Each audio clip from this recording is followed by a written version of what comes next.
అసలు ముఖ్యంగా రాజకీయాల్లో ఈ భాషా ప్రయోగం వైసీపీ ఎమ్మెల్యేలు మరీ ముఖ్యంగా కొడాలి నాని, రోజా, ధర్మాన, అలా ద్వారంపూడి చంద్రశేఖర్ రెడ్డి, స్పీకర్ తమ్మినేని సీతారాంతో సహా, అంబటి రాంబాబుతో సహా లకారం భాష, కో భాష వాటాన్ని అసలు ఎలా చూడవచ్చు అంటారు? ఇది వాళ్ళు ఇంతకుముందు వాళ్ళకి సినిమా సినిమా బాగా సక్సెస్గా ఉంది, మనమే ఫ్యూచర్లో మనమే గెలవబోతున్నాం అన్న ఉద్దేశంతో వాళ్ళు ఇష్టం వచ్చినట్టు వాళ్ళు రెచ్చిపోయారు.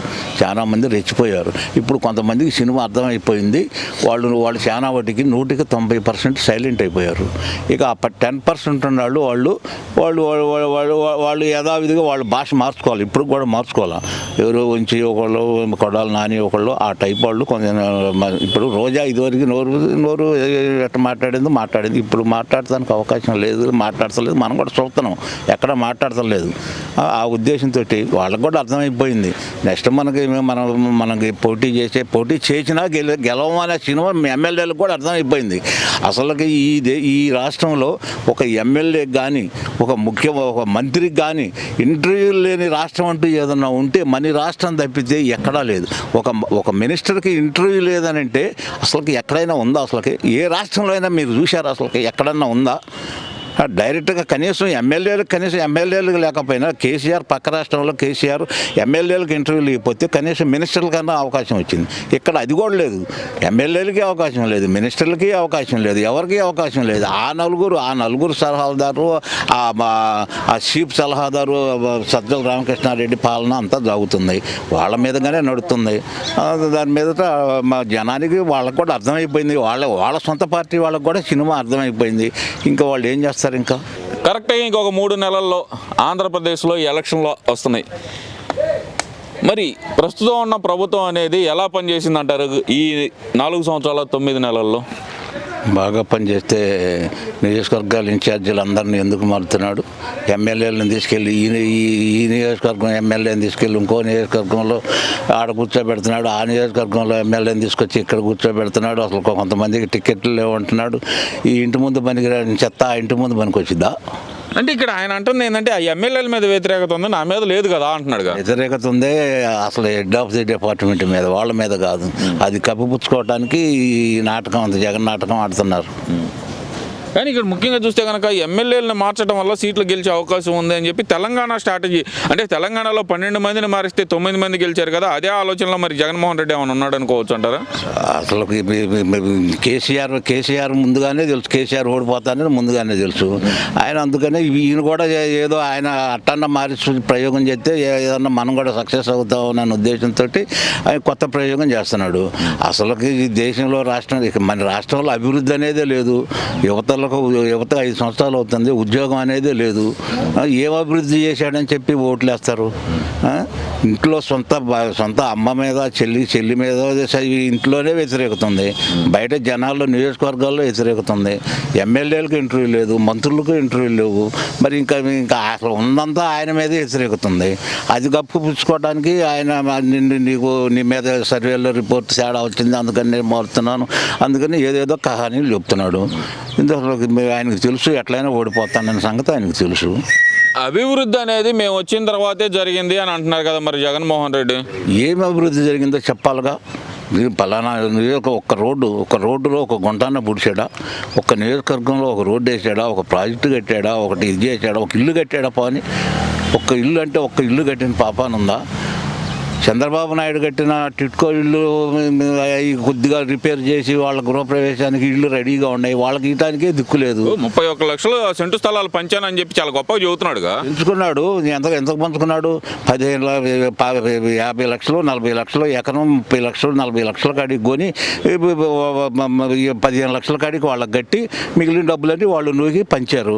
ఆ పంచినవి కూడా సెంటు బావులో ఏం ఇల్లు కడతారు? ఎక్కడ కట్టారు? ఏది కట్టారు? ఇంతవరకు ఏదైనా పూర్తిగా పూర్తయిన ఇల్లు ఎక్కడన్నా ఉండే అసలుకి?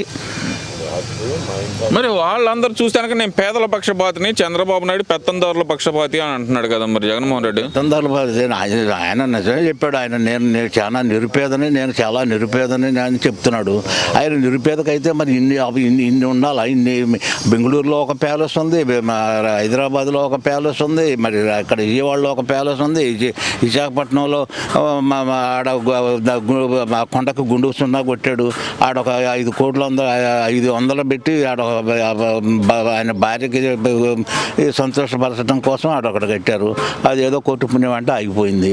ఇంకా ఏం అభివృద్ధి జరిగింది, ఏమి చేశాడు, ఏం అభివృద్ధి జరిగింది అసలు ఈ రాష్ట్రంలో? అసలు యువతకు మీరేం ఉద్యోగాలు లేవు అంటున్నారు. మరో పక్కన చూస్తే జగన్మోహన్ రెడ్డి దాదాపు గతంలో ఎన్నడూ లేని విధంగా 2,40,000 ప్రభుత్వ ఉద్యోగాలు కల్పించిన ఘనత ఒక్క జగన్మోహన్ రెడ్డిదే అని అంటున్నాడు కదా. ఏది వాలంటీర్లు వాలంటీర్ ఉద్యోగాలు 5,000 రూపాయల వాలంటీర్ ఉద్యోగాలు ఇచ్చి నేను ఉద్యోగాలు కల్పించానని చెబుతున్నాడు. ఆఖరికి ఎంబీబీఏ ఇంజనీరింగ్ చదివిన వాళ్ళు 5,000 రూపాయలు ఉద్యోగం చేసుకోండి అంటే 5,000 రూపాయలు ఏమన్నా పనికొస్తాయా? అసలు ఏమన్నా సరిపోతాయా? అసలుకి ఖర్చులు సరిపోతాయా? కుటుంబ ఖర్చులు సరిపోతాయా? ఏమిచ్చారు? ఏపీపీఎస్ అన్నాడు. ఏపీపీఎస్ చేశాడా? అంతకుముందు వాగ్దానాలు చేశాడు. నేను రాంగ్లోనే వెంటనే ఉద్యోగాలు నోటిఫికేషన్ ఇస్తా అన్నాడు. ఇంతవరకు ఒక నోటిఫికేషన్ ఇచ్చాడా? ఒక్క ఉద్యోగం అంటే ఒక్క ఉద్యోగం, గవర్నమెంట్ ఉద్యోగం ఒక్కటైనా ఏదన్నా ఇచ్చాడా? 5,000 రూపాయల ఉద్యోగం ఇచ్చానంటున్నాడు, వాలంటరీ ఉద్యోగం. ఆయన పబ్బం గడుపుకోవటం, ఆయనకి ఏజెంట్లుగా ఆయన పనికొస్తారన్న ఉద్దేశంతో వాలంటీర్లు ఉద్యోగం పెట్టుకున్నాడు. అంతగా తప్పితే జగన్ మూలకాన ఏమి అభివృద్ధి జరగలేదు. ఏమీ ఇంతవరకు ఎవరికి ఉపయోగం లేదు. ఒక్కరిని దిగొట్టడానికి ప్రతిపక్షాలన్నీ ఏకమై నన్ను ఒంటరివాడిని చేసి నా కుటుంబాన్ని చీల్చాయంటూ మరి కొత్తగా ఒక పదం అయితే కనిపెడుతున్నారు కదా ఆయన. ఒంటరిగా ఎందుకు వస్తాడు ఆయన? నేను సింగిల్గా పోటీ చేస్తాను, సింహం సింగిల్గా పోటీ చేసిద్దని చెబుతున్నాడు కదా ఆయన సింహం కదా. ఆయనకి ఇంకా భయం ఎందుకు? ఇప్పుడు వీళ్ళు పిల్లలు అందరూ కలిసి పోరాటం చేస్తున్నారు. ఆయన సింహం కదా, మరి ఇంకెందుకు ఆయనకి భయం ఎందుకు? ఆయన భయపడాల్సిన అవసరం లేదు కదా, ఆయన సింహమే. మరి ఇంకెందుకు భయపడాల్సింది? నా కుటుంబాన్ని కూడా చీలుస్తున్నారు ప్రతిపక్షాలు. కుటుంబాన్ని ఎవరు చీల్చారు? వాళ్ళు వివేకానంద రెడ్డిని హత్య కేసులో ఎవరు ముద్దాయిలు? వాళ్ళ కుటుంబంలో వాళ్ళు చేశారు. అప్పుడు నారాసుర రక్త చరిత్రని చంద్రబాబు నాయుడు మీద పెట్టారు. అది మళ్ళీ తర్వాత కాదన్నారు. మళ్ళీ తర్వాత అవినాష్ రెడ్డికి బెయిల్ వచ్చింది. మరి ఆయన కేసులో పెట్టారు. బెయిల్ మీద బయట ఉంటున్నాడు. ఇంతవరకు ఆ కేసు లేదు. 5 సంవత్సరాలు కావస్తుంది. 5 సంవత్సరాలు పూర్తయిపోయింది. అది ఒక దరి లేదు, బరీ లేదు. ఎవరు చీల్చారు కుటుంబాన్ని? ఎవరు చీల్చారు? వాళ్ళ కుటుంబంలో వాళ్ళ లుకలుకలు, వాళ్ళ ఆస్తి, వాళ్ళ చెల్లెలు అన్న మధ్య ఆస్తి పంపకాలు, వాళ్ళ కుటుంబంలో వాళ్ళు వేసే తగాదాలు పెట్టుకొని ఒకళ్ళ మీద పడి వాళ్ళు చేశారు, వీళ్ళు చేశారంటే ఉపయోగం ఏముంది? ముఖ్యంగా చూస్తే కనుక జగన్మోహన్ రెడ్డి ప్రతి సభలో చాలా గొప్పగా చెప్పేది అక్క చెల్లెళ్ళందరూ నా వెనక వాళ్ళు ఉన్నారు. అది ఎందుకంటే కనుక నేను ఏ మంచి పని చేసినా అక్క చెల్లెళ్ళ కోసమే చేశాను అంటున్నారు కదా. అక్క చెల్లెలు అంటే మహిళలందరూ నా వెనకమాలే ఉన్నారు అనే మాట మాట్లాడుతున్నాడు. ఎందుకని నిజంగానే చూస్తే మహిళలందరూ జగన్మోహన్ రెడ్డి వెనకమాలే ఉన్నారని భావించవచ్చు అంటారా? ఏమండి, 2019 ముందు పాదయాత్ర చేశాడు. కొన్నాళ్ళు పాదయాత్ర చేసి తల మీద ముద్దులు పెట్టాడు, తల నిమిరాడు, ఈపు నిమిరాడు. మీ అన్నగా నేనున్నాను, మీ తమ్ముడుగా నేనున్నాను, బ్రహ్మాండంగా నేను చేస్తాను, అన్నీ చేస్తాను అని చెప్పాడు. ఏమి చేశాడు? ఒక్క మంచి పని చేశాడా? చివరికి నిన్నటిదాకా అంగన్వాడీలో రోడ్డెక్కి 27 రోజులు 40 రోజులు కావస్తున్నా కూడా వాళ్ళు దిక్కు దేవానం లేకుండా వాళ్ళు నిన్నటిదాకా రోడ్డు మీద ఎక్కిపడ్డారు. టీచర్లకి ఇంతవరకు ఏది లేదు. వాళ్ళ షాప్ వాళ్ళు పడుతున్నారు. ఇంకా ఏది ఈయన చేసిన గొప్పతనం ఏంది అసలుకి? ముఖ్యంగా చూస్తే కనుక జగన్మోహన్ రెడ్డి చాలా గొప్పగా గతంలో చూస్తే 175 గెలుస్తాం, నా వెంట్రుక పీకలేరు అనే స్థాయి నుంచి ఈరోజు దేవుడినే నమ్ముకున్నాను అనే స్థాయికి ఎందుకని వచ్చేసారు అనుకోవచ్చు అంటారు. ఆయనకు తెలుసు, ఆయనకి సినిమా అర్థమైపోయి నిన్న ఇండియా టుడే బెంగళూరు తిరుపతిలో ఇండియా టుడే ఎడ్యుకేషనల్ సర్వే దాని మీద ఏదో మాట్లాడమంటే అది ఎడ్యుకేషన్ గురించి మాట్లాడాలి. దాంట్లో ఇండియా టుడే దాంట్లో నేను ఓడిపోయినా నాకు పర్వాలేదు, నేను బాధపడతలేదు, నేను బాధపడను, ఈ వేదాంతం మాట్లాడాల్సిన అవసరం లేదు కదా. ఇప్పుడు ఇంకా 15 రోజులు 2 నెలల్లో ఎలక్షన్ పెట్టుకొని నేను ఓడిపోయినా పర్వాలేదు, నేను నాకేం బాధ లేదు, నేను అభివృద్ధి చేశాను, నా పథకాలే నన్ను గెలిపిస్తానని ఆయన చెప్తున్నాడు. ఆయన అభివృద్ధి చేసి ఆయన పథకాలు ఆయన గెలిపిస్తే గెలిపించుకోమను. ఆ వేదాంతం మాట్లాడాల్సిన అవసరం లేదు కదా.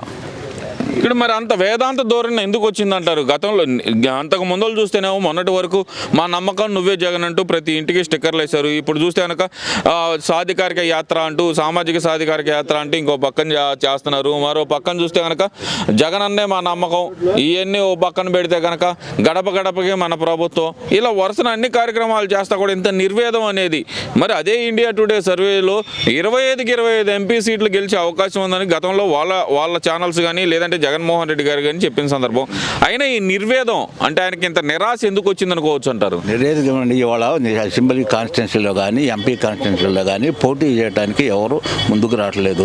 అయ్యయ్యా నువ్వే పోటీ చేయి, నీకు రా, మీ కుటుంబంలో ముగ్గురికి ఇస్తాం, ఇద్దరికి ఇస్తాం అని చెప్పినా కూడా ఎవరో రావట్లేదు, ముందుకు రావట్లేదు. మేము రాజకీయాల నుంచి మానుకుంటున్నాం, మేము పోటీ చేసే ఉద్దేశం మాకు లేదు, మేము రాజకీయాల నుంచి నిష్క్రమిస్తున్నాం అని చెప్పేవాళ్ళు కొంతమంది ఉన్నారు. కొంతమంది వేరే పార్టీ అవకాశం ఉంటే వేరే పార్టీలోకి పోతున్నారు. ఆ ఉద్దేశంతో మొన్నటిదాకా మీడియాలో వచ్చినాయి, అందరూ చూశారు. ఎంపీ సీటుకి అయితే ఇంత కట్టాలో, ఎమ్మెల్యే సీటుకి అయితే ఇంత కట్టాలని చెప్పి పేపర్ మీడియాలో అందరం చూసాము. దాని ప్రకారం కొంతమంది అసలుకి మేము తట్టుకోలేమని కొంతమంది అనుకుంటున్నారు, కొంతమంది ఇది మాట్లాడుకుంటున్నారు.